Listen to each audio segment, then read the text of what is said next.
Habemos a começar a celebração cada dia de batismo aqui na St. Paulo School.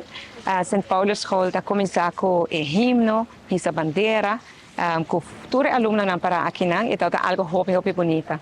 Depois mas sigue em classe 6 para charla com alunos de duas classes 6 não.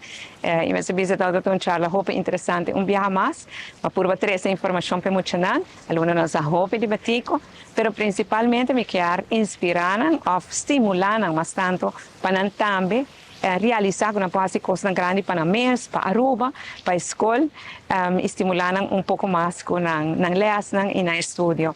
Me agradecer a Randy também e a corpo de docente aqui está fazendo bonito trabalho para inculcar no coração de muitos e amor para tudo o que trata Aruba, para a cultura de Aruba, para Betico, para sobretudo a aqui na leas e para o também e classe de tour também decoração que tem para o dia de Betico, então vestina na paia de bandeira de Aruba, hobby bonito mesmo. Danke para inculcar de nos alunos nos muitos e amor para Aruba, pois uma que não vai, aceita o que vai estar na guia do futuro. E preparação para o Betico aqui na São Paulo School também, também é hobby bom.